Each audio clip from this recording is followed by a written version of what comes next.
अस्सलाम वालेकुम फ्रेंड्स आज की स्टोरी बड़ी इंटरेस्टिंग होने वाली है। तो दोस्तों वीडियो को आपने पूरा देख लेना है ताकि आपको पूरी स्टोरी मालूम हो सके और आप इंजॉय कर सकें। तो दोस्तों मज़ीद ऐसी अच्छी वीडियोस के लिए आपने सबसे पहले हमारा चैनल सब्सक्राइब कर देना है और वीडियो को लाइक कर देना है। तो चलिए दोस्तों वीडियो को स्टार्ट करते हैं। जब वो क्लास में पहली बार आई थी बस उसी लम्हे से मैं हफ्ते में एक बार पेंसिल मांगता, काम करके लौटा देता। इसी वजह से मुझे इससे बात करने का मौका मिल जाता। आहिस्ता से ये बात दोस्ती में बदलने लगी।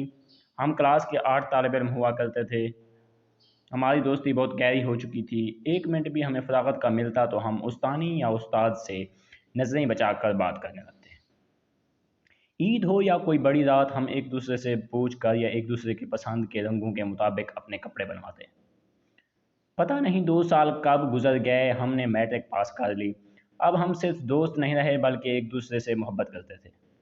इश्क के समंदर में इतने गहरे खो चुके थे कि जहाँ से वापसी का कोई रास्ता नहीं था। हम दोनों में से किसी ने अभी तक एक दूसरे से प्यार का इजहार नहीं किया था, लेकिन हमारा प्यार इतना गहरा था कि हम दोनों के दुखों में दिल भी एक साथ धड़कता था। लेकिन जब हम दूसरे साल में पहुंचे तो एक पार्टी के दौरान एक लड़के ने किरण के साथ बदतमीज़ी की, जिससे मेरा खून खौलने लगा। मैंने लड़के के ऐसी दुर्गत बनाई कि फिर कोई किरण के आसपास भी नहीं भटकता था। इसी दिन किरण को गले लगाकर पूरे कॉलेज के सामने हमने प्यार का इजहार कर दिया था। हम दोनों गले लगकर बहुत देर तक रोए थे। अब मैं किरण को हर 5 मिनट का पैगाम या कॉल करता था। कुछ दिन बाद किरण का जन्मदिन था। मैंने अपनी बाइक मोटरसाइकिल बेचकर किरण को उसकी पसंद का मोबाइल गिफ्ट किया था।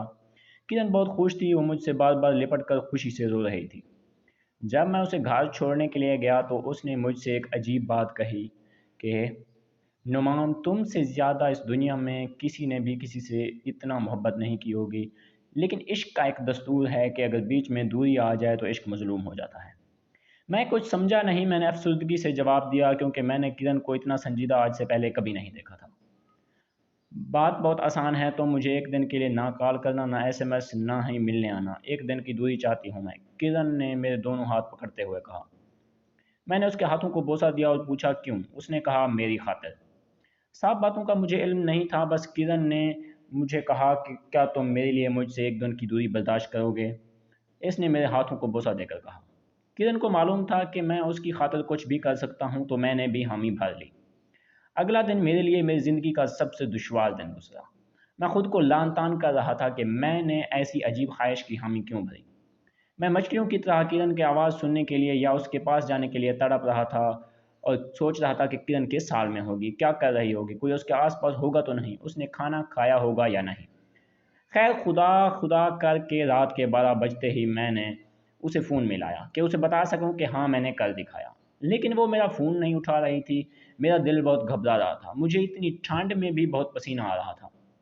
मैंने करीब 3 बजे ये फैसला किया कि मैंने किरण के घर जाना है। रात के इस पहर में किसी लड़की के घर जाना मुनासिब न था, लेकिन मैं मरने लगा था तो अपनी ज़िंदगी ढूंढने की खातिर मैं चल दिया। किरण के घर पहुंचा तो वहां पहले से ही लोगों का रश था। मेरा दिल डर रहा था कि या अल्लाह खैर क्या माजरा है। मैं दीवानावार अंदर घुसा चला गया, इस बात की परवाह किए बगैर कि लोगों को क्या जवाब दूंगा कि मैं कौन हूँ। मेरी आंख ने जो नज़र डाली तो वो देखने से पहले मैं ज़मीन के अंदर धंस जाता तो वो ज़्यादा बेहतर था। मैं चाहता था कि मेरी रूह भी फ़िज़ा में क़ज़ा कर जाए। किरण मेरे सामने कफ़न में लिपटी मुर्दा पड़ी थी। मैं धाड़ें मार मार कर रो रहा था, लेकिन मेरी धाड़ें इतनी तेज़ न थीं कि वो किरण को मौत की आगोश से वापस चुन कर ला सकती। मुझे वहाँ के कुछ मर्द हज़रात दिलासा देकर बाहर गए और किरण की बड़ी बहन आई, जिसे हमारे प्यार के बारे में पहले दिन से ही पता था। इसने मेरे हाथ में एक छोटी पर्ची दी, जिसमें किरण के आखिरी अल्फाज कुछ ये थे। मुझे पता था नुमान कि तुम कल दिखाओगे। तुमने मेरे बगैर एक दिन गुजार लिया, अब पूरी ज़िंदगी भी गुजार लेना। मुझे ब्लड कैंसर था और इस बीमारी के साथ साथ मैं तुम्हें भी हार गई। मेरे घर वालों ने मुझसे हमेशा ये बात छुपाए रखी। परसों रात मुझे इस बात का पता चला और ये सुन के मैं आधी मर चुकी थी। शायद मुझे एक दिन की ज़िंदगी इसलिए मिली कि मैं अपनी ज़िंदगी का आखिरी जन्मदिन तुम्हारे साथ गुजार सकूं। तुम शादी ज़रूर करना और मुझे कांधा ज़रूर देना, ताकि मेरी रूह को भी वो सुकून हासिल हो जिस तरह ज़िंदगी में तुमने मेरे जिस्म और जान को सुकून में रखा था। तुम्हारी अपनी किरण। मेरी उम्र आज 46 साल है। मैं अपनी बीवी बच्चों के साथ आज भी महीने में एक बार ज़रूर किरण की कब्र पर जाता हूँ। तो दोस्तों ये थी आज की इंटरेस्टिंग स्टोरी। अगर आपको वीडियो अच्छी लगी हो तो आपने वीडियो को लाइक कर दें।